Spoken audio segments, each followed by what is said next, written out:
الحمد لله رب العالمين والصلاة والسلام على سيد الأنبياء والمرسلين أما بعد فأعوذ بالله من الشيطان الرجيم بسم الله الرحمن الرحيم يسألونك عن الأهلة قل هي مواقيت للناس والحج وليس البر بأن تأتوا البيوت من ظهورها ولكن البر من اتقى وأتوا البيوت من أبوابها واتقوا الله لعلكم تفلحون صدق الله العظيم اللهم صل وسلم على نبينا محمد رب اشرح لي صدري ويسر لي امري واحلل عقدة من لساني يفقهوا قولي واجعل لي وزيرا من اهلي آمین یا رب العالمین۔ اللہ تعالیٰ کی توفیق سے دورہ ترجمہ قرآن کے تسلسل میں سورۃ البقرہ کا مطالعہ آگے بڑھا رہے ہیں اور آیت نمبر 189 سے مطالعہ آگے بڑھا رہے ہیں۔ اب چاندوں کے بارے میں، نیا چاند ہو اور اول دنوں کا، آخری دنوں کا، اس کے تعلق سے کلام آ رہا ہے، اور پھر مزید موضوعات حج کے حوالے سے، قتال کے حوالے سے، انفاق کے حوالے سے یہ موضوعات مستقل دہرائے گئے ہیں اس مقام پر جو ہم مطالعہ کر رہے ہیں۔ معاف کیجیے گا، ارشاد ہوا یسألونک عن الأہلہ، اے نبی صلی اللہ علیہ وسلم وہ آپ سے نئے چاندوں کے گھٹنے اور بڑھنے کے بارے میں سوال کرتے ہیں۔ یہ اہلہ جمع ہے، نئے چاندوں کے گھٹنے اور بڑھنے کے بارے میں سوال کرتے ہیں۔ قل ہی مواقیت للناس والحج، آپ صلی اللہ علیہ وسلم فرما دیجئے کہ یہ لوگوں کے معاملات اور حج کے اوقات کے تعین کا ذریعہ ہے۔ ایک شمسی کیلنڈر ہے جو سورج کے اعتبار سے وہ مرتب ہوتا ہے، سورج کی حرکت کے اعتبار سے، اور ایک قمری کیلنڈر ہے وہ چاند کی حرکت کے اعتبار سے ہے۔ دونوں اپنی اپنی جگہ اہم ہیں، البتہ قمری تاریخ کے اعتبار سے ہماری شریعت کے بہت سے احکامات کا تعین ہوتا ہے۔ رمضان کا آغاز اور اختتام، عید الفطر، عید الاضحیٰ اور زکوٰۃ کے سال کا تعین ہے، کسی خاتون کی عدت کی مدت وہ قمری اعتبار سے ہوگی، بقرعید کا تعین ہے، حج کے ایام کا تعین ہے، یہ سب چاند کے اعتبار سے۔ تو بتایا جا رہا ہے کہ کیا ہے، یہ لوگوں کے معاملات، کیلنڈر کو طے کرنا اور حج کے اوقات کے تعین کا ذریعہ ہے۔ بِأَن تَأْتُوا الْبُيُوتَ مِن ظُهُورِهَا وَلَيْسَ الْبِرُّ بِأَن تَأْتُوا الْبُيُوتَ مِن ظُهُورِهَا، اور یہ نیکی نہیں ہے کہ تم گھروں میں ان کے پچھواڑے سے داخل ہو، وَلَكِنَّ الْبِرَّ مَنِ اتَّقَىٰ، بلکہ نیکی تو اس کی ہے جس نے پرہیزگاری اختیار کی۔ اب عربوں کے ہاں غلط سرس قسم کی رسومات شامل ہو گئی تھی۔ اگر کوئی شخص اپنے گھر سے احرام باندھ کر نکل گیا اور کوئی چیز یاد آ گئی، اوہو فلاں شے تو میں بھول گیا، آج کا دور ہوگا تو اسمارٹ فون بھول گیا، کچھ اور بھول گیا، تو چلو واپس چلتے ہیں۔ اب ایک خود ساختہ تصور تھا کہ نہیں، اب ہم سامنے سے نہیں جائیں گے، اور جو مہذب طریقہ ہے بھائی اپنے گھر سے دروازے سے داخل ہو، نہیں، پیچھے سے پھلانگ کر آئیں گے، پچھواڑے سے آئیں گے، کود کر آئیں گے، بس خامخواہ خود ساختہ چیزوں کو نیکی سمجھ رکھا ہے۔ یہ خود ساختہ نیکی کا تصور غلط تصور ہے۔ دین وہ ہے جو اللہ کی کتاب بتائے، اللہ کے پیغمبر بتائیں، اس لیے ان کو کہا گیا کہ دیکھو وَلَيْسَ الْبِرُّ بِأَن تَأْتُوا الْبُيُوتَ مِن ظُهُورِهَا، اور یہ نیکی نہیں ہے کہ تم گھروں میں ان کے پچھواڑے سے داخل ہو، وَلَكِنَّ الْبِرَّ مَنِ اتَّقَىٰ، بلکہ نیکی تو اس کی ہے جس نے پرہیزگاری اختیار کی، وَأْتُوا الْبُيُوتَ مِنْ أَبْوَابِهَا، اور گھروں میں ان کے دروازوں سے آیا کرو مہذب انداز سے، وَاتَّقُوا اللَّهَ لَعَلَّكُمْ تُفْلِحُونَ، اور اللہ کی نافرمانی سے ڈرو تاکہ تم فلاح پا سکو۔ وَقَاتِلُوا فِي سَبِيلِ اللَّهِ الَّذِينَ يُقَاتِلُونَكُمْ وَلَا تَعْتَدُوا، اور اللہ کی راہ میں ان سے لڑو جو تم سے لڑتے ہیں، اور زیادتی نہ کرنا۔ مکے کے 13 برس تو ہاتھوں کو باندھے رکھنے کا حکم تھا، یہ بات سورہ نساء کی آیت نمبر 77 میں آئے گی، 77، کفوا ایدیکم، اپنے ہاتھوں کو باندھ کر رکھو۔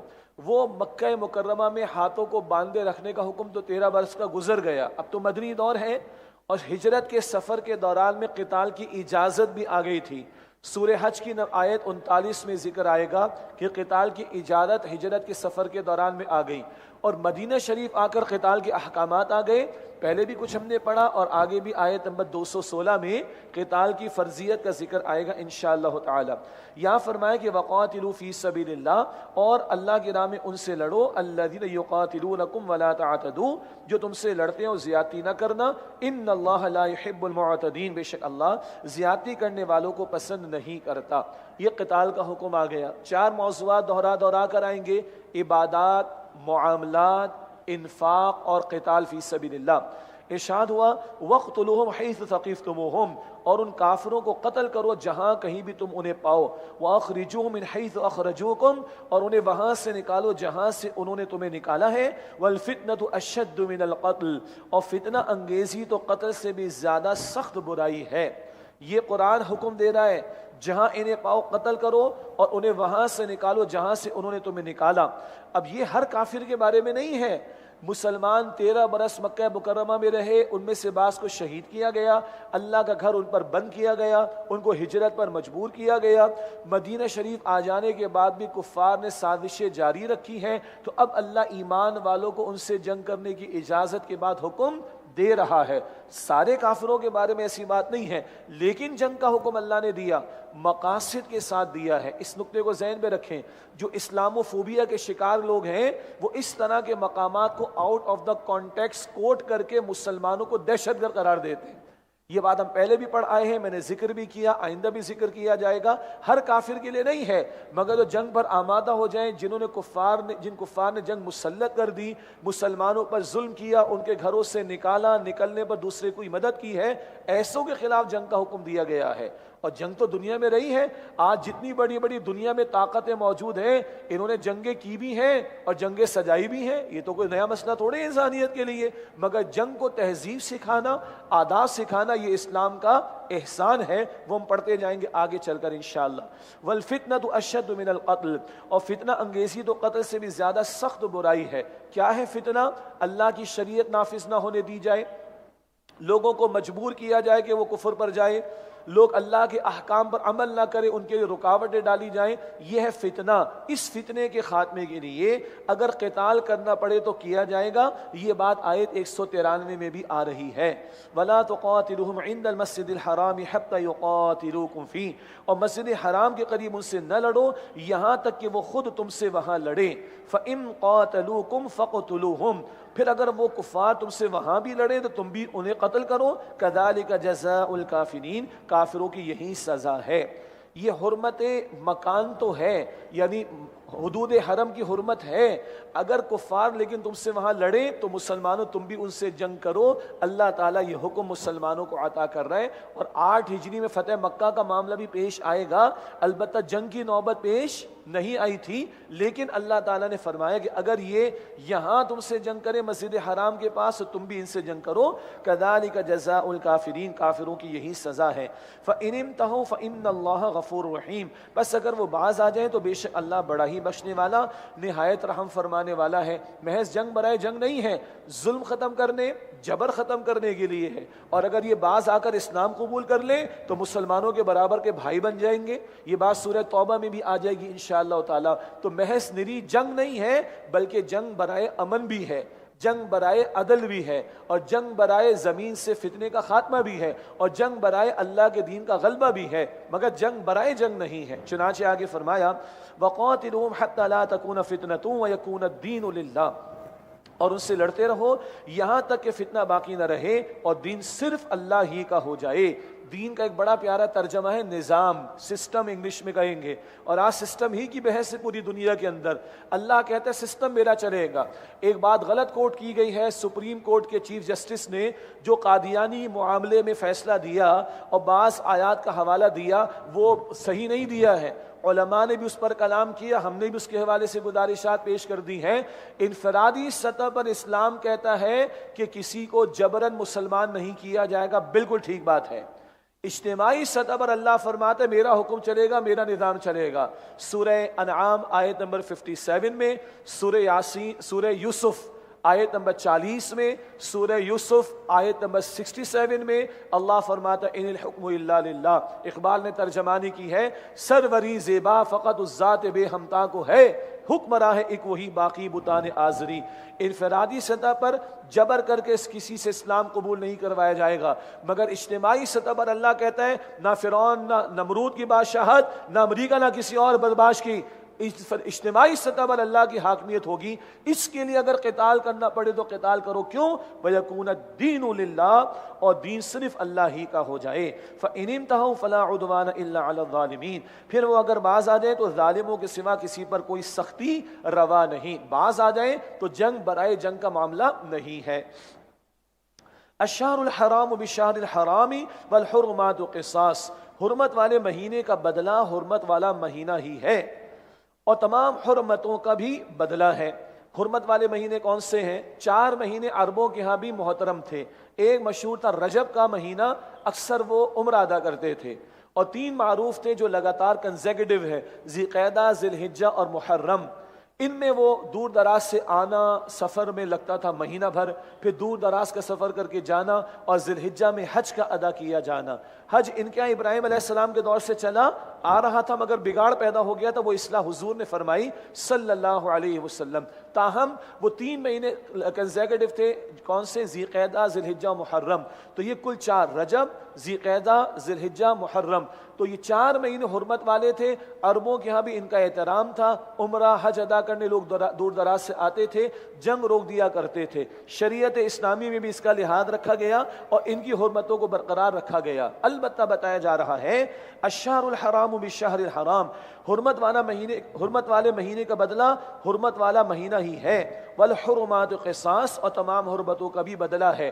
جیسے ایک ہے حرمت مکان، مسجد حرام کے پاس وہ جنگ کرے تو تم بھی جنگ کر لو ان سے، اور ایک حرمت زمان، وقت کی حرمت، اگر ان حرمت والے مہینوں میں یہ جنگ کرے تو تمہیں بھی ان سے جنگ کرنے کی اجازت ہے۔ فَمَنِ اعْتَدَى عَلَيْكُمْ فَاعْتَدُوا عَلَيْهِ بِمِثْلِ مَا اعْتَدَى عَلَيْكُمْ، پھر جو تم پر زیادتی کرے تو تم بھی اس سے اسی طرح سے بدلہ لو جیسا کہ اس نے تم پر زیادتی کی ہے۔ وَاتَّقُوا اللَّهَ، اور اللہ سے ڈرو، وَاعْلَمُوا، اور جان لو، أَنَّ اللَّهَ مَعَ الْمُتَّقِينَ، بے شک اللہ تعالیٰ پرہیزگاروں یعنی متقین کے ساتھ ہے۔ جنگ کے معاملات میں بھی تقوی اختیار کرنا، سبحان اللہ، جنگ کے معاملات میں بھی اللہ کا تقوی اختیار کرنا۔ اور سنیے کیا آداب اس جنگ کو شریعت نے سکھائے، حضور کی احادیث کا حاصل، تم بوڑھوں کو قتل نہ کرنا، بچوں کو قتل نہ کرنا، عورتوں کو قتل نہ کرنا، بیماروں کو قتل نہ کرنا، جو گھر میں بیٹھ جائے قتل نہ کرنا، جو اپنی عبادت گاہ میں عبادت میں مصروف ہو اسے قتل نہ کرنا، جانوروں کو قتل نہ کرنا، درختوں کو نہ کاٹنا، جو پناہ مانگے اس کو پناہ دے دینا، اسے قتل نہ کرنا۔ بھائی کون بچا؟ جو خود آیا ہے تو آئے پھر لڑے اور مرے، پھر قتل ہو، پھر سبحان اللہ۔ اور میدان جنگ میں کوئی کہے کہ مجھے معاف کر دو، میں تمہارا دین سمجھنا چاہتا ہوں، تو معاف کر دو، جانے دو اس کو۔ یہ سورہ توبہ میں ہم پڑھیں گے انشاءاللہ تعالی۔ اسلام نے جنگ کو بھی آداب اور تہذیب سکھائی، تو وہ اپنے ماننے والوں سے بھی کہتا ہے وَاعْلَمُوا، اور جان لو، ان اللہ مع المتقین، بے شک اللہ پرہیزگاروں متقین کے ساتھ ہے۔ اب انفاق کی لڑی آ رہی ہے، 4 لڑیاں بتائی تھی نا، عبادات، معاملات، جہاد و قتال اور انفاق کا بیان۔ وَأَنفِقُوا فِي سَبِيلِ اللَّهِ، اور اللہ کی راہ میں خرچ کرو، وَلَا تُلْقُوا بِأَيْدِيكُمْ إِلَى التَّهْلُكَةِ، اور اپنے آپ کو اپنے ہاتھوں سے ہلاکت میں نہ ڈالو۔ اگر آج اللہ کے دین کے لیے خرچ نہیں کرو گے، دین کی سربلندی کے لیے خرچ نہیں کرو گے، تو باطل غالب رہے گا نا۔ باطل غالب رہے گا تو تمہارا ایمان بھی محفوظ نہ رہے گا، تمہارا عقیدہ بھی محفوظ نہیں رہے گا، تمہارا نظام محفوظ، تمہاری شریعت محفوظ نہیں رہے گی، تم اعمال انجام نہیں دے سکو گے، تم اللہ کی بندگی نہیں کر سکو گے، یہ تو ہلاکت ہے تمہارے لیے۔ تو خرچ کرو اللہ کی راہ میں، اس کے کلمے کی سربلندی کے لیے، اور اپنے ہاتھوں اپنے آپ کو ہلاکت میں نہ ڈالو۔ وَأَحْسِنُوا، اور احسان کا معاملہ کرو۔ عام ترجمہ کیا جائے نیکی کرو، ٹھیک ہے، لیکن احسان حسن سے ہے۔ بہت مشہور حدیث ہے، حدیث جبریل علیہ السلام تشریف لائے، بخاری شریف، مسلم شریف، تمام کتابوں میں، اور کچھ سوالات انہوں نے کیے حضور سے، اسلام کیا ہے، ایمان کیا ہے، اور تیسرا سوال اخبرنی عن الاحسان، احسان کیا ہے۔ حضور نے فرمایا صلی اللہ علیہ وسلم ان تعبد اللہ کأنک تراہ فإن لم تکن تراہ فإنہ یراک، ایسے اللہ کی عبادت کرو گویا تم اس کو دیکھ رہے ہو، ورنہ یہ تو لحاظ رکھو کہ اللہ تمہیں دیکھ رہا ہے۔ یہ احسان، جب یہ یقین ہوگا تو نماز میں حسن پیدا ہوگا، روزے میں حسن پیدا ہوگا، تراویح میں حسن پیدا ہوگا، حج میں حسن پیدا ہوگا، اور قربان جائیے۔ سبحان اللہ، بڑی پیاری حدیث، حضور نے فرمایا بکری بھی ذبح کرو، حسن کے ساتھ ذبح کرو۔ کیا مطلب؟ چھری مضبوط ہو، ہاتھ مضبوط ہو، چھری کی دھار تیز ہو، کھلا پلا کے ذبح کرنا، اور جب ذبح کرو تو ٹھنڈا ہونے دینا، پھر اس کی کھال کو اتارنا۔ جانور کے بارے میں بھی حسن مطلوب ہے، سبحان اللہ، بکری بھی ذبح کرو حسن کے ساتھ۔ یہ ہے احسان، حسن اور عمدگی کے ساتھ عمل کو انجام دینا، یہ ہے احسان۔ وَأَحْسِنُوا، اور عمدگی کے ساتھ عمل کرو، إِنَّ اللَّهَ يُحِبُّ الْمُحْسِنِينَ، بے شک اللہ حسن کے ساتھ، عمدگی کے ساتھ عمل کرنے والوں کو پسند فرماتا ہے۔ حج عمرے کا بیان، وَأَتِمُّ الْحَجَّ وَالْعُمْرَةَ لِلَّهِ، اور حج اور عمرہ پورا کرو اللہ کی رضا کے لیے، حاجی صاحب کہلوانے کے لیے نہیں بھائی، الحاج کہلوانے کے لیے نہیں، نمازی کہلواتے اپنے آپ کو ہم، زکاتی کہلواتے نہیں نا، تو حاجی کہلوانے کا شوق کیوں آ گیا بھائی؟ وَأَتِمُّ الْحَجَّ وَالْعُمْرَةَ لِلَّهِ، اور حج اور عمرہ پورا کرو اللہ کی رضا کے لیے۔ فَإِنْ أُحْصِرْتُمْ فَمَا اسْتَيْسَرَ مِنَ الْهَدْيِ۔ اب کچھ مسائل ہیں، زیادہ ہم تفصیل میں نہیں جائیں گے۔ جب یہ حج عمرے کا موقع پیش آئے تو دین سیکھنا چاہیے اور اچھی طرح اعمال کو انجام دینا چاہیے، البتہ کیونکہ ترجمہ تو کرنا ہے تو تھوڑی تھوڑی سی وضاحت کریں گے انشاءاللہ۔ فَإِنْ أُحْصِرْتُمْ، پھر اگر تم روک لیے جاؤ، فَمَا اسْتَيْسَرَ مِنَ الْهَدْيِ، پھر جو بھی قربانی میں سے میسر ہو پیش کر دو۔ وَلَا تَحْلِقُوا رُؤُوسَكُمْ، اور اپنے سروں کو نہ منڈاؤ، حَتَّى يَبْلُغَ الْهَدْيُ مَحِلَّهُ، یہاں تک کہ قربانی کا جانور اپنے مقام پر پہنچ جائے۔ یعنی تم گئے تھے حج عمرہ کرنے کے لیے، راستے میں روک دیا گیا، اب ہو تو حالت احرام میں اور آگے تو جا نہیں سکتے حرم کی طرف، تو احرام تو کھولنا پڑے گا نا، تو جب تک تمہاری قربانی کا جانور اپنے مقام پر نہ پہنچ جائے سروں کو نہ منڈواؤ۔ اس میں پھر تفصیل ہے، احناف کے نزدیک یہ حدود حرم میں قربانی کا جانور ذبح ہو، دیگر کے نزدیک دوسری رائے بھی ہے، یہ تفصیلات تفاسیر میں آپ دیکھیں گے، مسئلہ پیش آئے گا تو علماء سے پوچھ لیں گے انشاءاللہ۔ فمن کان منکم مریضا او بہ اذی من رأسہ، پھر اگر تم میں سے کوئی بیمار ہو یا اسے سر میں کچھ تکلیف ہو اور وہ سر منڈوا لے، ففدیۃ من صیام او صدقۃ او نسک، تو پھر اس کا فدیہ ہوگا روزے رکھنا یا صدقہ دینا یا پھر قربانی کرنا۔ کوئی بیماری کا مسئلہ پیش آ گیا، کوئی تکلیف سر میں ہو گئی اور سر منڈوانا فوراً اس کی ضرورت پیش آ گئی اور ابھی قربانی پیش نہ ہو سکی، تو کیا ہے؟ فدیہ۔ فدیہ کیا ہے؟ روزے رکھنا۔ کتنے رکھیں؟ قرآن پاک تو نہیں بتا رہا، کون بتائے گا؟ صاحب قرآن صلی اللہ علیہ وسلم بتائیں گے۔ قرآن جمع صاحب قرآن دونوں لازم ہیں۔ کیا روزے ہوں گے؟ حضور نے فرمایا 3 روزے رکھیں۔ او صدقتن، یا صدقہ دینا کتنا ہوگا؟ حضور نے فرمایا 6 مسکینوں کو کھانا کھلانا۔ او نسک، یا پھر قربانی کرنا ہوگی۔ کتنی قربانی؟ حضور نے بتایا کہ 1 بکری، 1 بکری ہوگی، یا جس جانور میں 7 حصے ہوتے تو 1 حصہ اس تعلق سے فدیے کے طور پر دینا ہوگا۔ یہ فدیہ بتا دیا گیا، کسی کو بیماری کی وجہ سے، سر میں تکلیف کی وجہ سے بال منڈوانا پڑ جائے، سر منڈوانا پڑ جائے تو فدیہ ہوگا روزے رکھنا 3، یا صدقہ دینا 6 مسکینوں کو کھانا کھلا دینا، یا قربانی کرنا 1 بکری ذبح کرنا۔ فَإِذَا أَمِنْتُمْ، پھر جب تم امن میں ہو، فَمَنْ تَمَتَّعَ بِالْعُمْرَةِ إِلَى الْحَجِّ، تو جو عمرے کو حج کے ساتھ ملانے کا فائدہ اٹھانا چاہے، یعنی جس کو ہم کہتے ہیں 1 ٹکٹ میں 2 مزے ماشاءاللہ لینا چاہے، جا رہا ہے حج کے لیے، عمرہ بھی کرتا ہے، احرام کھولتا ہے، پھر احرام باندھتا ہے، حج ادا کرتا ہے، یہ حج تمتع کہلاتا ہے۔ دوسرا قران کہلاتا ہے، عمرہ حج اس میں بھی ہوتا ہے لیکن اس میں احرام کھولا نہیں جاتا۔ تو ایک سفر میں حج عمرہ ملا رہے ہو تو جو اس سے فائدہ اٹھائے، تو جو عمرے کو حج کے ساتھ ملانے کا فائدہ اٹھانا چاہے، فَمَسْتَيْسَرَ مِنَ الْهَدْيِ، تو جو قربانی اس سے میسر ہو پیش کرے۔ اسے دم شکر بھی کہتے ہیں۔ دم کسے کہتے ہیں؟ خون کو۔ اور یہ دم کیا ہے؟ ذبح کرنا جانور کا۔ تو یہ شکرانے کے طور پر کہ عمرہ حج ملا لیا تو راہ خدا میں جانور پیش کیا جاتا ہے۔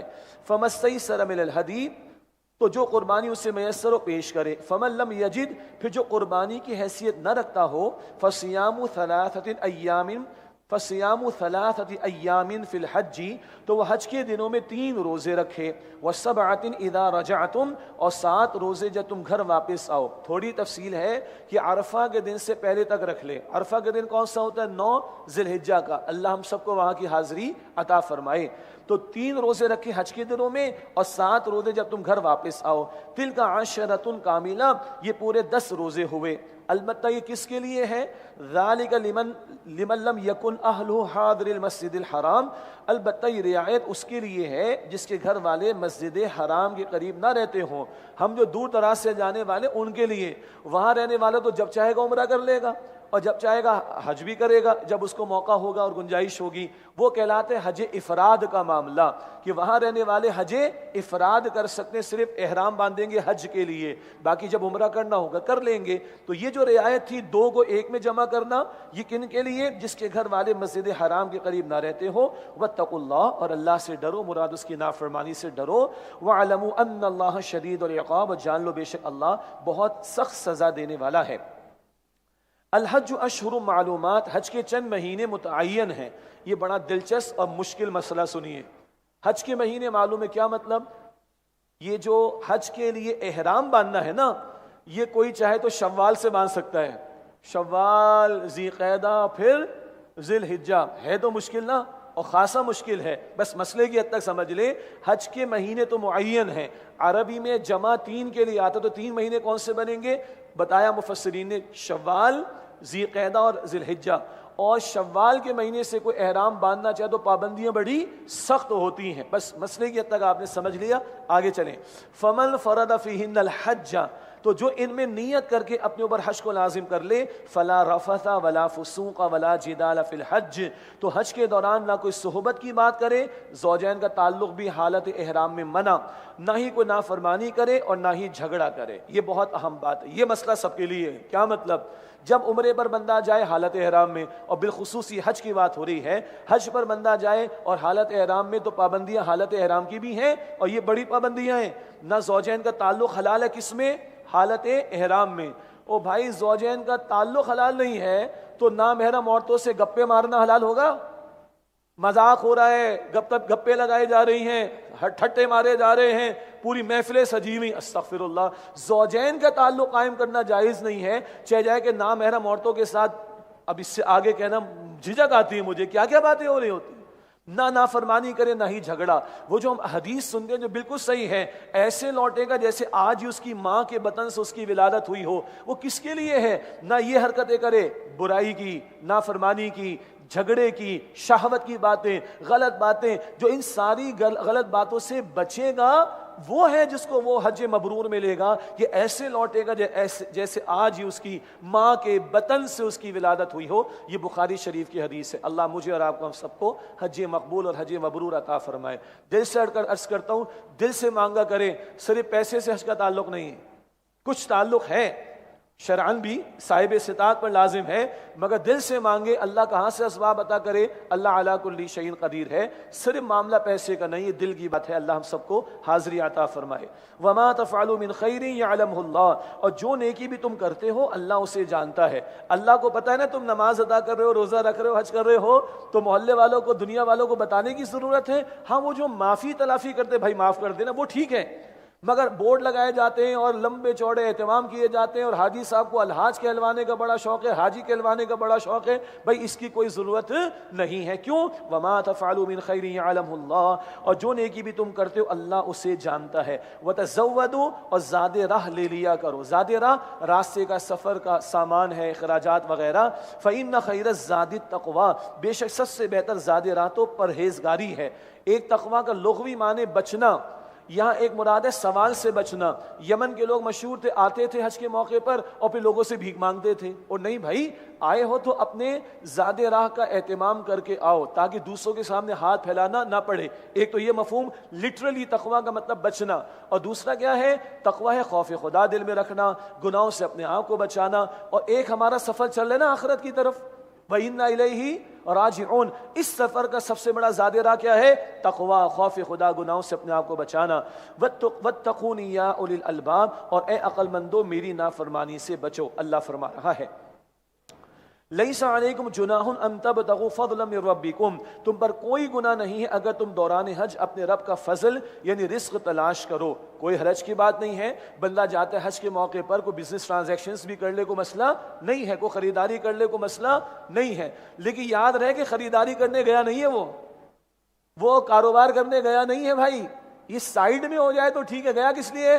حج کرنے کے لیے۔ تو حج کے اعمال، حج کے ارکان، حج کے مناسک کو اچھے انداز سے ادا کرنا، اس میں کوتاہی کا معاملہ نہ ہو، اس میں کمی کا معاملہ نہ ہو جائے۔ اصل ہے حج کے لیے جا رہے ہو، سائیڈ بزنس کے طور پر تم کھاتے پیتے بھی ہو، کوئی بزنس ٹرانزیکشنز کر لو، خریداری کر لو، کوئی مسئلہ نہیں، مگر مقصد فوت نہیں ہونا چاہیے۔ فَإِذَا أَفَضْتُم مِّنْ عَرَفَاتٍ فَاذْكُرُوا اللَّهَ عِندَ الْمَشْعَرِ الْحَرَامِ، پھر جب عرفات سے واپس آؤ تو مشعر حرام مزدلفہ کے پاس اللہ کا ذکر کرو۔ عرفات کی حاضری مکمل ہو جاتی ہے 9 کو، اللہ کی شان دیکھیے، غروب آفتاب ہوتا ہے، مغرب کا وقت ہوتا ہے، اس وقت مغرب کی اذان وہاں پر کوئی وہ پولیس والے ہوں وہ اپنی نماز کے لیے کرتے ہیں، حاجیوں کے لیے نہیں۔ حاجی کہاں جائیں گے؟ مزدلفہ جائیں گے اور وہاں مغرب اور عشاء کو ملا کر ادا کریں گے۔ اصول سمجھیں، اصل شے اصول سمجھیں، بڑا عجیب نکتہ ہے، اصل شے کھانا پینا اس سے رک جانے کا مسئلہ نہیں، اصل شے روزہ نہیں، اصل شے نماز نہیں، اصل شے اللہ کا حکم۔ کیوں میں نے کہا عرفات میں غروب آفتاب ہو گیا، اذان کا وقت ہو گیا، مغرب کا وقت ہو گیا، نماز ادا نہ کرو، آج جاؤ مزدلفہ میں مغرب عشاء ملا کر ادا کرنا۔ کیوں؟ حضور نے ایسے بتایا صلی اللہ علیہ وسلم، جب کہیں نماز چھوڑ دو تو یہی دین ہے، اور جب کہیں کھانا پینا چھوڑ دو تو یہی دین ہے۔ روزہ چل رہا ہے نا، غروب ہو گیا، کھاؤ، ختم روزہ، اب اللہ کا حکم ہے یہ تمہارے لیے حلال ہو گیا، اصل شے اللہ کا حکم ہے۔ یہاں فرمایا کہ فَاذْكُرُوا اللَّهَ عِنْدَ الْمَشْعَرِ الْحَرَامِ، تو مشعر حرام یعنی مزدلفہ کے پاس اللہ کا ذکر کرو۔ یہ جو رات وہاں گزارتے ہیں، حضور نے فرمایا کچھ دعائیں عرفات میں رہ گئی، وہ اللہ نے مزدلفہ میں قبول فرما لی صلی اللہ علیہ وسلم۔ اللہ کی عطا ہی عطا کا اعلان ہوتا ہے، اللہ ہم سب کو توفیق عطا فرمائے۔ فَإِذَا أَفَضْتُمْ وَاذْكُرُوهُ كَمَا هَدَاكُمْ، اور اس کا ذکر اس طرح کرو جس طرح اس نے تمہیں ہدایت کی ہے۔ اللہ کا ذکر ایسے کرو جیسے اللہ نے ہدایت کی ہے۔ اللہ نے ڈائریکٹلی آپ کو مجھے نہیں سکھایا، اللہ نے کس کے ذریعے سکھایا؟ محمد مصطفیٰ صلی اللہ علیہ وسلم کے ذریعے۔ وَإِن كُنتُم مِّن قَبْلِهِ لَمِنَ الضَّالِّينَ، اور تم اس سے پہلے ناواقفوں میں سے تھے، یقیناً اللہ نے تمہیں رہنمائی دی محمد مصطفیٰ صلی اللہ علیہ وسلم کے ذریعے سے۔ ثم افیدوا من حیث افاد الناس واستغفروا اللہ، پھر تم وہیں سے واپس آؤ جہاں سے باقی لوگ واپس آتے ہیں، اور اللہ سے مغفرت مانگو۔ پس منظر ہے اس کا، قریش اپنے آپ کو اعلیٰ اور وی آئی پی سمجھتے تھے۔ یہ لفظ آج سمجھ میں آتا ہے نا، وی آئی پی، حج بھی وی آئی پی ہوتے ہیں آج کل، آپ کو پتہ ہے۔ تو یہ قریش کے لوگ بس مزدلفہ تک رہتے تھے، آگے عرفات میں نہیں آتے تھے۔ حالانکہ حدیث میں کہ الحج عرفہ، حج تو عرفات کی حاضری کا نام ہے، یہ کہتے نہیں عوام جائے باقی لوگ جائیں، ہم تو وی آئی پی ہیں، ہم تو بس مزدلفہ میں رہیں گے اور ہم عرفات تک نہیں جائیں گے۔ اللہ فرماتے کہ نہیں، ثم افید من حیث افاد الناس، پھر تم وہیں سے واپس آؤ جہاں سے باقی لوگ واپس آتے ہیں، واستغفر اللہ، اور اللہ سے مغفرت مانگو۔ سہولیات اگر کسی کو ملتی ایک شے ہے، مگر اپنے لیے وی آئی پی ٹریٹمنٹ چاہنا، اپنے آپ کو شے دیگر سمجھنا، اپنے آپ کو کچھ اور قسم کی مخلوق سمجھنا، یہ ہمارے دین کے مزاج کے خلاف ہے۔ یہ عرفات سے واپس تم بھی آؤ جیسے باقی لوگ آتے، تم بھی وہاں جا کر واپس آؤ، یہ قریش کو کہا جا رہا ہے، اور ہمیں سمجھایا جا رہا ہے اپنے لیے کوئی وی آئی پی قسم کا ٹریٹمنٹ اور اس کی تمہاری خواہشات نہیں ہونی چاہیے۔ واستغفر اللہ، اور اللہ سے مغفرت مانگو۔ ان اللہ غفور رحیم، بے شک اللہ بڑا ہی بخشنے والا، نہایت رحم فرمانے والا ہے۔ فَإِذَا قَضَيْتُم مَّنَاسِكَكُمْ فَاذْكُرُوا اللَّهَ كَذِكْرِكُمْ آبَاءَكُمْ أَوْ أَشَدَّ ذِكْرًا، پھر جب تم اپنے حج کے ارکان ادا کر چکو تو اللہ کا ذکر کرو جس طرح تم اپنے باپ دادا کو یاد کرتے رہے ہو، یا اس سے بھی زیادہ اللہ کا ذکر کرو۔ 9 کی حاضری ہو گئی، عرفات کا میدان، اس کی رات میں مزدلفہ، اس کے بعد 10 ذی الحجہ، کنکریاں بھی مارنی ہیں، قربانی بھی ہے، اور پھر بالوں کا سروں کا منڈوانا، کم کروانا بالوں کا، پھر طواف وغیرہ سارے اعمال ہمارے علم میں ہیں۔ حج کا سب سے بڑا رکن تو ہے یہ الحج عرفہ، عرفات کی حاضری۔ اس کے بعد بھی اللہ کا ذکر ختم نہیں ہو جاتا، بہت توجہ کیجئے گا۔ قرآن پاک بتاتا ہے نمازوں کے بعد بھی اللہ کا ذکر ہونا چاہیے، سورہ قاف میں ہے۔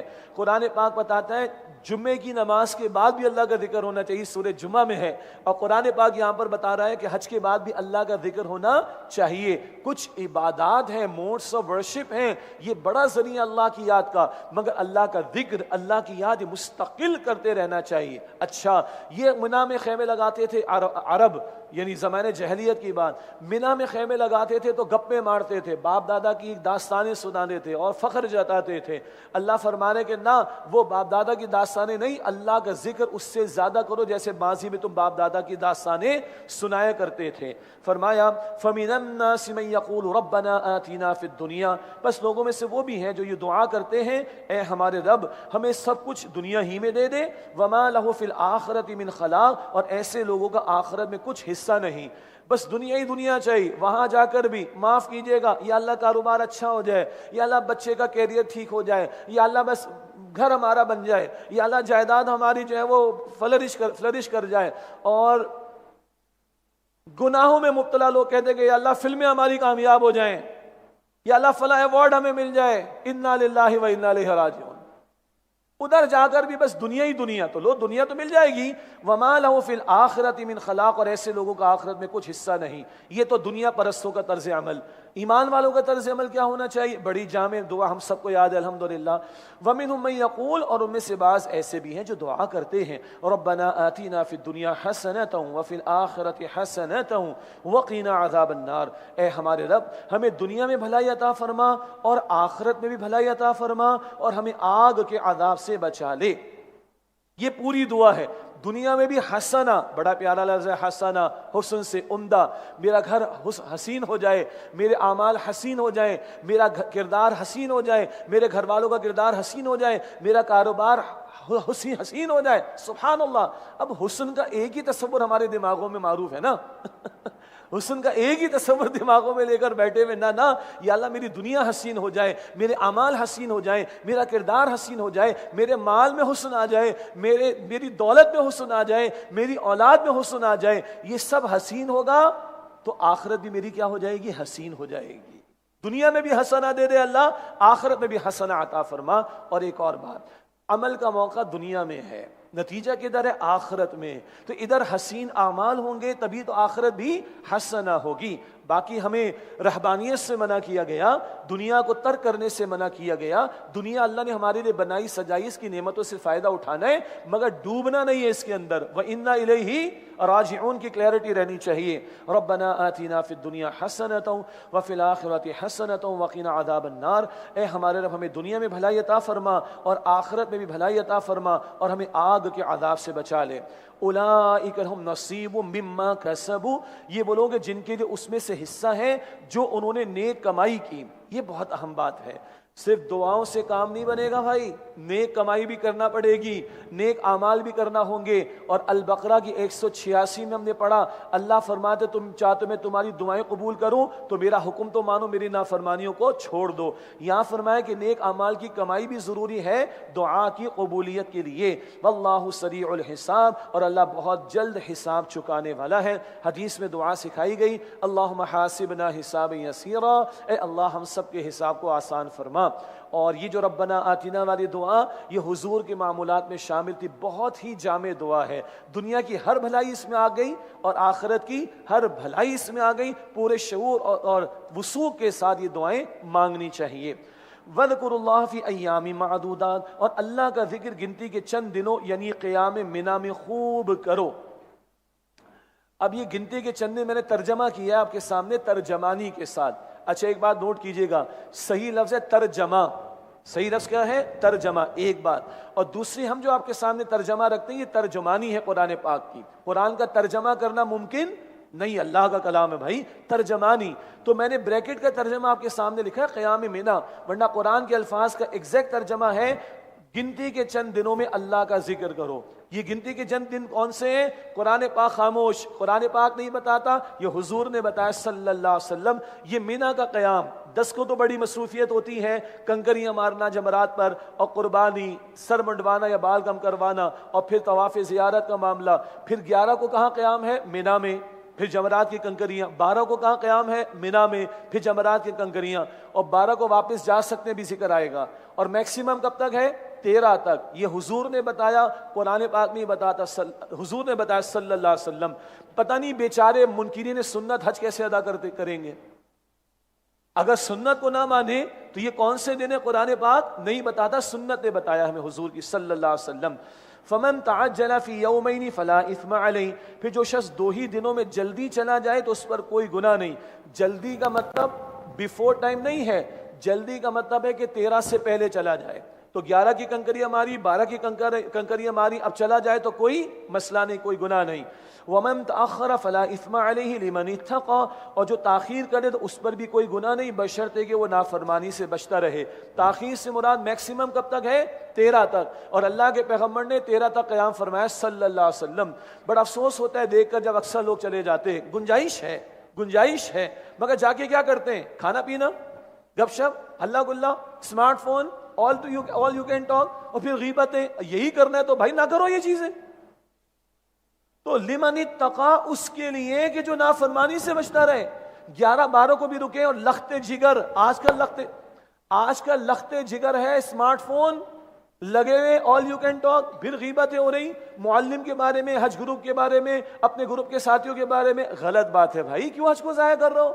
لمن اتقا، جو تقوی اختیار کرے، تو چاہے 2 دن بعد چلے جاؤ، یعنی 12 کو کوئی حرج نہیں، 13 تک رکھو کوئی حرج نہیں، مگر اس کے لیے لمن اتقا، جو تقوی اختیار کرے، واتقوا اللہ، اور اللہ کی نافرمانی سے ڈرو، وَاعْلَمُوا أَنَّكُمْ إِلَيْهِ تُحْشَرُونَ، اور جان لو بے شک تم اسی کے حضور جواب دہی کے لیے جمع کیے جاؤ گے۔ اب ایک منافقانہ کردار کا تذکرہ آ رہا ہے۔ وَمِنَ النَّاسِ مَن يُعْجِبُكَ قَوْلُهُ فِي الْحَيَاةِ الدُّنْيَا، وَمِنَ النَّاسِ، اور لوگوں میں سے وہ بھی ہے، مَن يُعْجِبُكَ قَوْلُهُ فِي الْحَيَاةِ الدُّنْيَا، جس کی بات دنیا کی زندگی میں اے مخاطب تمہیں بھلی لگتی ہے، وَيُشْهِدُ اللَّهَ عَلَى مَا فِي قَلْبِهِ، اور وہ اپنے دل کی بات پر قسم اٹھا کر اللہ تعالیٰ کو گواہ بناتا ہے، وَهُوَ أَلَدُّ الْخِصَامِ، حالانکہ وہ حق کا سخت ترین جھگڑالو دشمن ہے۔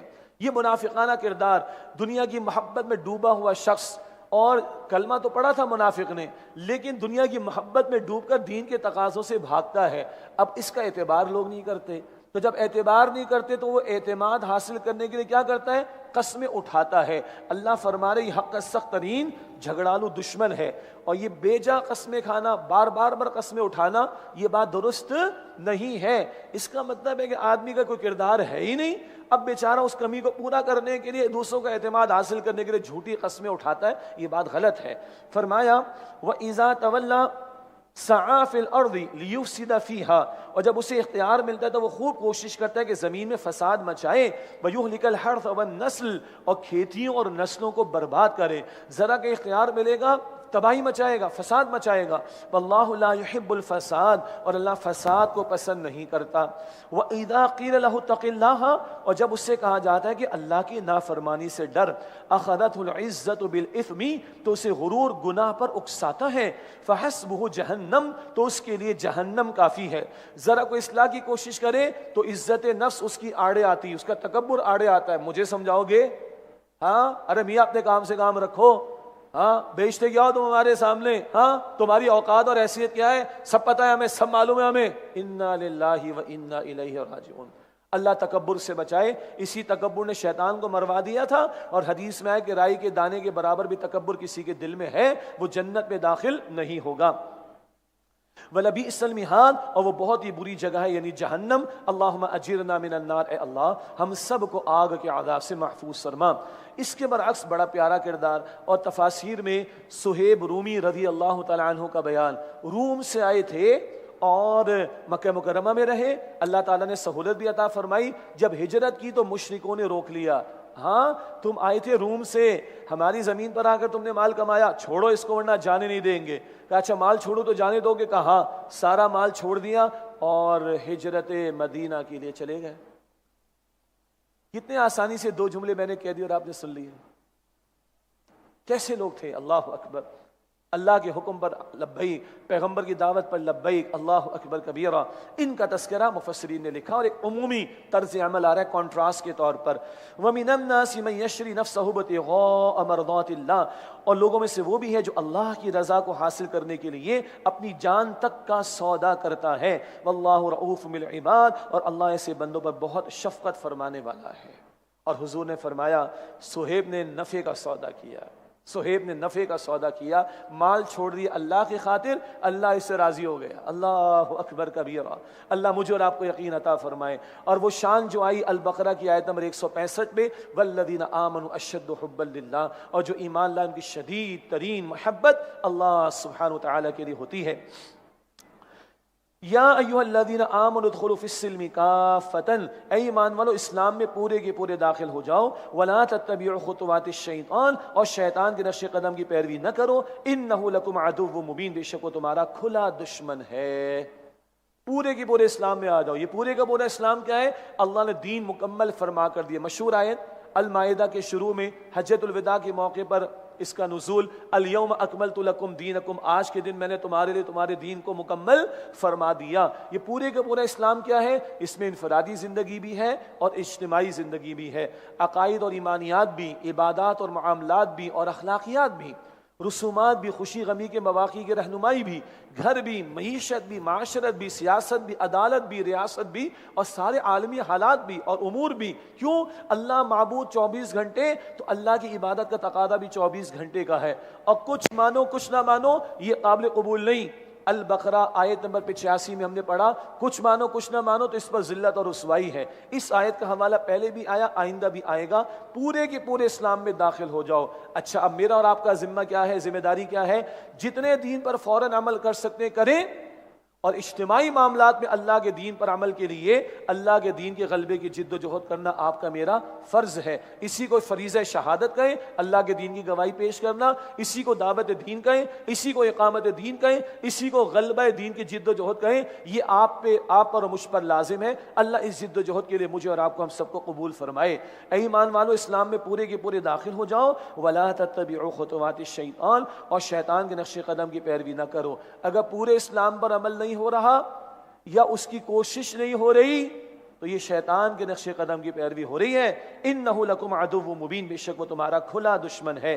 فَإِن زَلَلْتُم مِّن بَعْدِ مَا جَاءَتْكُمُ الْبَيِّنَاتُ، پھر اگر تم پھسل گئے اس کے بعد کہ تمہارے پاس واضح دلائل آ چکے تھے، فَاعْلَمُوا، تو جان لو، ان اللہ عزیز حکیم، بے شک اللہ تعالیٰ بہت غالب بڑی حکمت والا ہے. ہمارے پاس دلائل آ گئے نا بھائی، قرآن ہمارے سامنے ہے نا. اب اگر ہم پھسل رہے ہیں تو اللہ ہمیں معاف رکھے، بہت بڑا ظلم کر رہے ہیں اپنے ساتھ ہم لوگ. آگے سنیے، هل ينظرون الا ان ياتيهم الله في ظلل من الغمام، کیا یہ اسی بات کا انتظار کر رہے ہیں کہ اللہ کا عذاب آ جائے بادلوں کے سائبانوں کی صورت میں، اور والملائکۃ وقضی الامر، اور فرشتے بھی آ جائیں اور فیصلہ ہی کر دیا جائے. کس کا انتظار کر رہے ہو؟ مہلت عمل ختم ہونے کا. آپ کی میری مہلت عمل کب تک ہے؟ موت تک. اور پھر ایک قیامت بھی آنی، اور دنیا میں اس سے پہلے چھوٹے چھوٹے عذاب بھی اللہ کی طرف سے آتے ہیں. تو مہلت عمل کا انتظار کر رہے ہو، وہ آ جائے گی تو معاملہ چکا دیا جائے گا. وَإِلَى اللَّهِ تُرْجَعُ الْأُمُورُ، اور تمام کام اللہ ہی کی طرف لوٹائے جاتے ہیں. اللہ تعالیٰ مجھے اور آپ کو مہلت عمل سے فائدہ اٹھانے اور دین پر عمل اور دین کی دعوت پھیلانے اور دین کے قیام کی جد و جہد کی توفیق عطا فرمائے. سل بنی اسرائیل کم آتیناہم من آیت بینہ، اے نبی علیہ السلام بنی اسرائیل سے پوچھئے کہ ہم نے انہیں کتنی واضح نشانیاں عطا کی. ومن یبدل نعمت اللہ، اور جو کہ اللہ کی نعمت کو بدل ڈالے، من بعد ما جاءتہ، اس کے بعد، اس کے مل جانے کے بعد، فإن اللہ شدید العقاب، تو یقیناً اللہ بہت سخت سزا دینے والا ہے. بنی اسرائیل کے حالات پڑھ چکے نا ہم لوگ، کیسی کیسی نعمتیں اللہ نے دی پڑھ چکے نا، پھر کیسے کیسے عذاب آئے پڑھ چکے نا. آج سب سے بڑی نعمت کس کے پاس ہے؟ کس کے پاس ہے؟ میرے اور آپ کے پاس، قرآن کی صورت میں اور صاحب قرآن صلی اللہ علیہ وسلم کی تعلیم کی صورت میں اور ان کے لائے ہوئے دین کامل دین اسلام کی صورت میں. اگر اس کی ناقدری کر رہے ہیں تو زبی زرین ہے دنیا میں. آج اس کی ناقدری کی ہے ہم نے، اللہ میں معاف رکھے. یہ نعمت کو بدل دینے کے نتیجے میں اللہ کا عذاب آتا ہے، اور امت پر کوڑے برستے آئے ہیں. اس ملک پر کوڑا برسا 71 کے اندر 2 لخت ہوا یہ ملک، اور کیسے کیسے مختلف عذابوں کی کیفیات سے ہم گزر رہے ہیں اور تنبیہات سے ہم گزر رہے ہیں. اللہ ہمیں پلٹنے کی اور رجوع کی توفیق عطا فرمائے. زُيِّنَ لِلَّذِينَ كَفَرُوا الْحَيَاةُ الدُّنْيَا، کفر کرنے والوں کے لیے دنیا کی زندگی خوشنما بنا دی گئی. وَيَسْخَرُونَ مِنَ الَّذِينَ آمَنُوا، اور وہ ایمان لانے والوں کا مذاق اڑاتے ہیں. دنیا کی محبت میں ڈوب کر دنیا پرست جب ایمان والوں کو دیکھتا ہے کہ وہ جان مال لگاتے دین کے لیے، کہتے ہیں تو پاگل ہے، بے وقوف ہیں. جیسے منافقین کا ذکر سورۃ البقرہ کے دوسرے رکوع میں آیا تھا، وہ کہتے ہیں تو بے وقوف ہیں. اللہ فرماتے نہیں، یہ دنیا پرست منافقین بے وقوف ہیں. اسی طرح کافروں کا ذکر ہے کہ دنیا کی زندگی کافروں کے لیے خوشنما بنا دی گئی اور وہ ایمان لانے والوں کا مذاق اڑاتے ہیں. اڑا لو، کتنا عرصہ اڑاؤ گے؟ کتنی دنیا ہے؟ تھوڑی سی، چند برسوں کی. آگے سنیے، والذین اتقوا فوقہم یوم القیامہ، اور جو پرہیزگاری یعنی تقوی اختیار کرتے ہیں وہ ان پر قیامت کے دن غالب ہوں گے. اور ایمان والوں کو اللہ کافروں کا مذاق اڑانے کا موقع دے گا. ایمان والے پتھر تھوڑی ان کے دلوں کے اندر، دل ہے بھائی، دل، اور اس دل میں جذبات اور احساسات ہیں. We are not stones, we are human beings, we have the hearts within and we have the sentiments. اللہ ان جذبات کا اللہ اون کر رہا ہے کہ اللہ فرما رہا ہے یہ پرہیزگاری تقوی اختیار کرنے والے ان پر قیامت کے دن غالب ہوں گے. اور پڑھے قرآن پاک سورہ مطففین آیت نمبر 34 آخری پارے میں، فَالْيَوْمَ الَّذِينَ آمَنُوا مِنَ الْكُفَّارِ يَضْحَكُونَ، آج ایمان والے کافروں کا مذاق اڑائیں گے. آج تھوڑا سا تھام لو بھائی، آج تھوڑا صبر کر لو، چند دن کے بعد یہ مذاق اڑا لیں گے. یہ دنیا ختم ہو جائے گی، یہ مذاق ختم ہو جائے گا. ہماری موت آ جائے گی، ہمارے لیے مذاق اڑانے والوں کا مذاق ختم ہو جائے گا. آخرت ہمیشہ ہمیشہ کے لیے ہے. اللہ ایمان والوں کو موقع دے گا مذاق اڑاؤ ان لوگوں کا. اللہ اکبر کبیرہ. This would be tit for tat والی بات ہو, ادھر نہیں ادھر ہوگا اینٹ کا جواب پتھر سے. آخرت بڑی نعمت ہے, خدا کی قسم, اس سے حوصلہ ملتا ہے ایک بندہ مومن کو. واللہ یرزق من یشاء بغیر حساب, اور اللہ جسے چاہتا ہے بے حساب رزق و عطا فرماتا ہے. کان الناس امۃ واحدہ. اب ایک اور طویل آیت آ گئی, آیت نمبر 213. اس کا بڑا عنوان ہے, اس کا عنوان بڑا پیارا ہے, آیت الاختلاف. وہ آیت جس میں اقوام میں امتوں میں اختلاف جو پیدا ہوتا رہا اس کا تذکرہ ہے. فرمایا کان الناس امۃ واحدہ, ابتدا میں تمام لوگ ایک ہی دین پر متفق امت تھے, ایک ہی امت تھے سب. فبعث اللہ النبیین مبشرین ومنذرین, پھر جب انہوں نے اختلاف کیا تو اللہ نے انبیاء علیہم السلام کو بھیجا خوشخبری دینے والے اور ڈر سنانے والے بنا کر. اول سب ایک ہی امت تھے, پھر اختلاف آتا رہا, اللہ نے رسولوں کو بھیجا, حق ان کے سامنے پیش کیا, انہوں نے لوگوں کے سامنے جا کر مبشرین اور منذرین بنا کر, خوشخبری دینے والے اور ڈر سنانے والے بنا کر ان کو اللہ نے بھیجا. وَأَنزَلَ مَعَهُمُ الْكِتَابَ بِالْحَقِّ لِيَحْكُمَ بَيْنَ النَّاسِ, اور ان کے ساتھ برحق کتاب اللہ نے نازل فرمائی تاکہ وہ لوگوں کے درمیان ان باتوں کا فیصلہ فرما دے فی مختلفوا فی, جن میں انہوں نے اختلاف کیا تھا. وَمَا اخْتَلَفَ فِيهِ إِلَّا الَّذِينَ أُوتُوهُ مِن بَعْدِ مَا جَاءَتْهُمُ الْبَيِّنَاتُ بَغْيًا بَيْنَهُمْ, اور اس میں انہی لوگوں نے اختلاف کیا جنہیں وہ کتاب دی گئی تھی اس کے بعد کہ ان کے پاس واضح دلائل آ چکے تھے, صرف آپس کی ضد کی وجہ سے اختلاف کیا. یہ الفاظ بغیم بینہم کئی مرتبہ آئیں گے, آگے بھی اور پیچھے بھی ہم نے پڑھا. آپس کی ضد کی وجہ سے, ارج ٹو ڈومینیٹ, میں کسی کی کیوں مانوں, دوسرے میری مانے. ابو جہل نے بھی کہا تھا میں ان کی کیوں مانوں, سردار تو میں ہوں, میں تو چھوٹا ہو جاؤں گا. یہ ہے سائیکالوجی کے اعتبار سے ایک انسٹنکٹ ہے انسان کے اندر, میں غالب رہوں, ارج ٹو ڈومینیٹ, میں ڈومینیٹ رہوں. تو یہ مسئلہ ضد کا کفار میں بھی آیا, اہل کتاب میں بھی آیا, اس کی وجہ سے انہوں نے ضد میں آ کر اختلاف کیا. باقی اللہ تعالیٰ نے جو لوگ سچے تھے یا حق کے متلاشی تھے, اللہ تعالیٰ نے ان کو رہنمائی اور ہدایت عطا فرمائی. آگے ذکر ہے فَهَدَى اللَّهُ الَّذِينَ آمَنُوا لِمَا اخْتَلَفُوا فِيهِ مِنَ الْحَقِّ بِإِذْنِهِ, تو اللہ نے ایمان لانے والوں کو اپنی توفیق سے حق کے ذریعے ہدایت عطا فرمائی اس بات میں جس میں ان لوگوں نے اختلاف کیا تھا. تو جن میں طلب تھی اللہ نے ہدایت دے دی, اور جن میں تکبر, تعصب, حسد اور ضد تھی وہ گمراہ ہو گئے. واللہ یہدی من یشاء الی صراط مستقیم, اور اللہ جس کو چاہتا ہے سیدھے راستے کی طرف ہدایت عطا فرماتا ہے. اللہم اہدنا الصراط المستقیم, اے اللہ ہم سب کو سیدھے راستے کی ہدایت عطا بھی فرما, اور اللہ اس سیدھے راستے پر ہم سب کو چلا دے. اگلی آیت ایک ہلا دینے والا مقام قرآن پاک کا. اللہ کی جنت سستی نہیں ہے. ہاں, ہمارے بچوں کی آئس کریم فری میں نہیں ملتی. ہاں, چھوٹا سا اسمارٹ فون یوزڈ ون, وہ بھی ہزاروں سے کم میں نہیں ملتا. اللہ کی جنت فری میں ملے گی؟ نہ. گھر بیٹھے ملے گی؟ نہ. اللہ فرما رہا ہے ام حسبتم ان تدخلوا الجنة ولما يأتيكم مثل الذين خلوا من قبلكم, کیا تم نے سمجھ رکھا ہے کہ یوں ہی جنت میں داخل ہو جاؤ گے, حالانکہ اب تک تم پر ان لوگوں جیسے حالات نہیں آئے جو تم سے پہلے گزر چکے ہیں. مستهم البأساء والضراء, انہیں سختیاں اور تکلیفیں پہنچی. وزلزلوا, اور وہ ہلا ڈالے گئے. حتى يقول الرسول والذين آمنوا معه, یہاں تک کہ وقت رسول پکار اٹھے اور ان کے ساتھ ایمان لانے والے پکار اٹھے. متى نصر اللہ, کہ کب آئے گی اللہ کی مدد. الا ان نصر اللہ قریب, سن لو یقینا اللہ کی مدد قریب ہے. ایک رسول کا ایمان کتنا بلند ہوتا ہے, کتنا یقین والا ہوتا ہے. نہ رسول بھی پکارے اللہ تیری مدد کب آئے گی, ایمان والے پکارے اللہ تیری مدد کب آئے گی. اتنی سختیاں, اتنی تکالیف, اتنا زلزلو, ہلا دیے گئے. رسول پکار رہے ہیں, ایمان والے پکار رہے ہیں, اللہ تیری مدد کب آئے گی. اب اللہ فرماتے الا ان نصر اللہ قریب, آگاہ ہو جاؤ کہ اللہ کی مدد قریب ہے. اللہ کی جنت کو حضور نے فرمایا صلی اللہ علیہ وسلم, اللہ کی جنت کو مشقتوں سے گھیرا گیا ہے. اللہ کی جنت کو مشقتوں سے گھیرا گیا ہے. یہ سستی نہیں ہے, یہ سستی نہیں ہے. اللہم انا نسألک جنت الفردوس, اللہ ہم تجھ سے جنت الفردوس کا سوال کرتے ہیں. ربنا افرغ علینا الصبر, اللہ صبر کے دہانوں کو کھول دے. الا ان نصر اللہ قریب, سن لو یقینا اللہ کی مدد قریب ہے.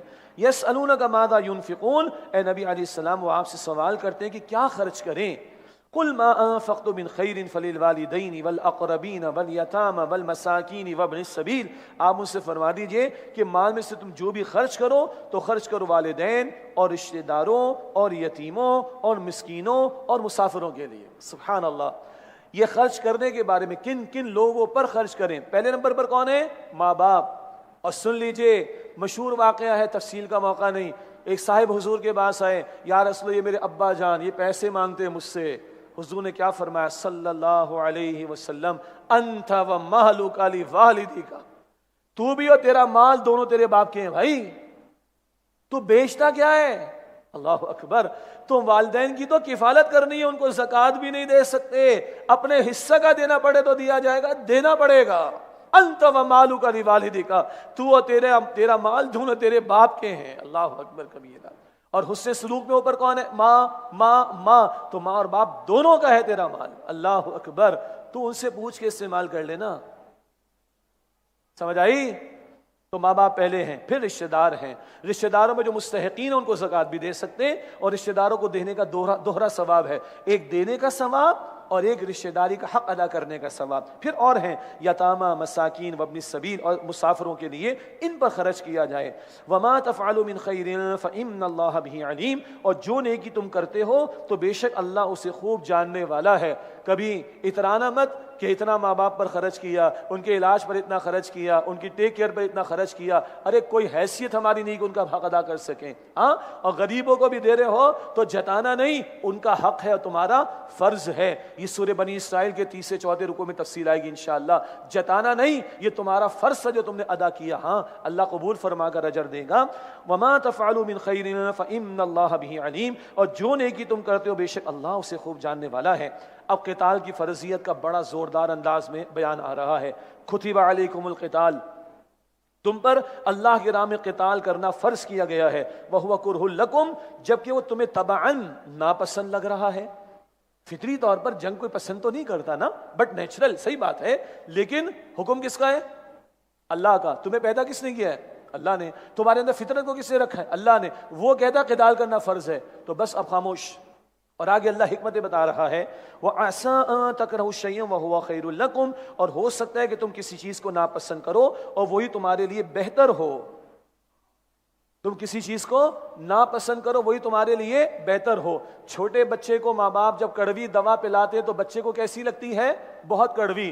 آج کل تو ڈاکٹر بھی اتنے اچھے ہو گئے کہ دوا بھی انہوں نے شوگر والی دینا شروع کر دی ہے، میٹھی میٹھی۔ بہرحال بچے کو لگتی ہے کڑوی، ماں باپ کہتے تیرے بھلے کے لیے پلا رہے، ہاں کہ نا؟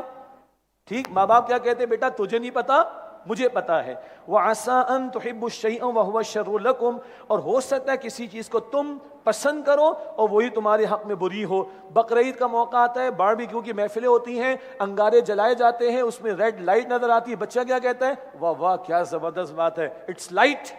تو بچہ آگے بڑھ کر انگارے ہاتھ میں لینا چاہتا ہے، لینے دیتے؟ ہم سب مسکرا رہے ہیں ماشاءاللہ، اللہ آپ سب کو مسکراتا رکھے، بتائیے لینے دیتے؟ نہیں۔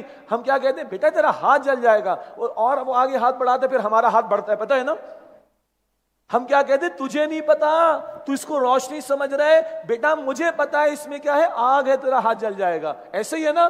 اب سنیے، ہم کہتے ہیں بیٹا تجھے نہیں پتا یہ کڑوی دوا اچھی ہے تیرے لیے، بیٹا تجھے نہیں پتا یہ انگارہ برا ہے تیرے لیے، ہم یہی کہتے ہیں نا، ہم اپنے آپ کو سمجھتے ہیں ہمیں بہت کچھ پتا ہے۔ اب اللہ کیا فرما رہے سنیے، واللہ یعلم وانتم لا تعلمون، اور اللہ جانتا ہے اور تم نہیں جانتے۔ جیسے تم اپنی سطح میں سمجھتے ہو مجھے پتا ہے بچے کو نہیں پتا، تو خالق کہہ رہا ہے مجھے پتا ہے تمہیں نہیں پتا، تمہاری کوئی حیثیت نہیں ہے خالق کے مقابلے میں، تمہاری کوئی اوقات نہیں ہے خالق کے مقابلے میں۔ اگر اس نے قتال کا حکم دیا تو اس نے اپنی حکمت کے مطابق دیا ہے، ہاں شرائط کے ساتھ ہے، ہر دن جنگ نہیں ہے، ہر جگہ جنگ نہیں ہے، مگر ہے جب تقاضا ہو تو ہے، شرائط کے ساتھ ہے، کنڈیشنز کے ساتھ ہے، اور کوئی اگر انکار کرے تو اپنے ایمان کی خیر منائے۔ واللہ یعلم وانتم لا تعلمون، اور اللہ تعالیٰ جانتا تم نہیں جانتے۔ یسألونک عن الشہر الحرام قتال فیہ، وہ آپ سے سوال کرتے ہیں نبی علیہ السلام کہ حرمت والے مہینے میں قتال کرنا کیسا ہے؟ قل قتال فیہ کبیر، آپ فرما دیجئے کہ اس ماہ میں یعنی حرمت والے مہینے میں قتال کرنا بڑا گناہ ہے۔ پس منظر ہے، ایک سریہ تھا، ایک ہوتا سریہ، وہ سریہ نہیں جو ہم استعمال کرتے ہیں عمارت میں، نہ ایک ہوتا ہے غزوہ، ایک ہوتا ہے سریہ۔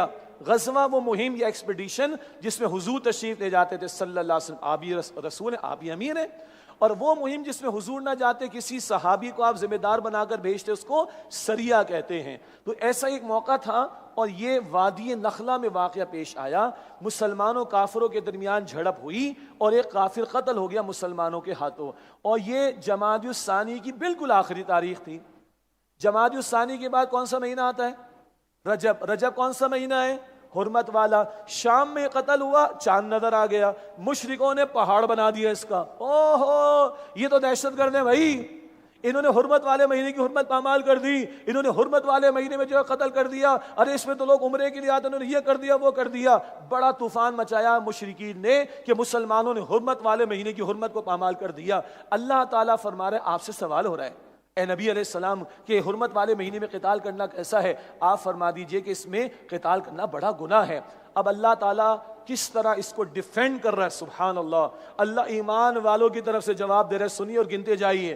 وَصَدٌّ عَن سَبِيلِ اللَّهِ، لیکن اللہ کی راہ سے روکنا، وَكُفْرٌ بِهِ، اور اس کے ساتھ کفر کرنا، وَالْمَسْجِدِ الْحَرَامِ، اور مسجد حرام سے روکنا، وَإِخْرَاجُ أَهْلِهِ مِنْهُ، اور اس کے باشندوں کو اس سے نکال دینا، اکبر عند اللہ، اللہ کے نزدیک اس سے بھی بڑا گناہ ہے۔ ایک قتل ہو گیا مشرک، تم نے پہاڑ بنا دیا اس کا، اور تم نے اللہ کے راستے سے روکا، تم نے اللہ کا کفر کیا، تم نے مسجد حرام سے روکا، تم نے وہاں کے رہنے والوں کو ہجرت پر مجبور کیا، یہ تمہارے جرائم بڑے جرائم ہیں اللہ کے نزدیک۔ ٹھیک ہو گیا؟ ظالم لوگ کہتے ہیں یہ مسلمانوں کو قتال کا، یہ ہولی وار نہیں ہے، مقدس جنگ کا ترجمہ نہ کرو، یہ قتال فی سبیل اللہ ہے، مقاصد کے ساتھ ہے۔ مسلمانوں کا قرآن تو قتال کا حکم دیتا ہے، تو تم ظالم بن کر 10 لاکھ ہمارے شہید کرو عراق میں، 15 لاکھ شہید کرو افغانستان میں، برما میں ہمارے بھائی بہن شہید ہو، تمہارے کانوں میں جوں نہ رینگتی ہو، ہمارے بھائیوں کو کشمیر میں تم شہید کرواتے رہو، تمہاری اقوام متحدہ کوئی اس کے بارے میں فیصلہ نہ کرے، ہمارے بھائیوں سے تم نے زندگی چھین لی، فلسطین کے بچوں سے زندگی تم نے چھین لی، تم نے ہمارے تیسرے حرم پر اقصی پر قبضہ کرنے کی اجازت اسرائیل کے ظالموں کو دی ہے، اور ہم اگر قتال کی بات کریں تو ہم دہشت گرد ہیں؟ ہم اگر جنگ کی بات کریں تو ہم دہشت گرد ہیں؟ نہیں کر رہے آج ہم اتنی بات بھی۔ اللہ تو کہتا ہے کرو، ان کے جرائم بڑے ہیں، قتال اچھا نہیں لگتا تمہیں، جنگ اچھی نہیں لگتے تمہیں، مگر ان کے جو جرائم ہیں وہ اور زیادہ بڑے جرائم ہیں۔ اور سنیے، والفتنة اکبر من القتل، اور فتنہ و فساد قتل سے بھی بڑا گناہ ہے۔ اللہ کے راستے سے روکنا، اللہ کے دین کی راہ میں روڑے اٹکانا،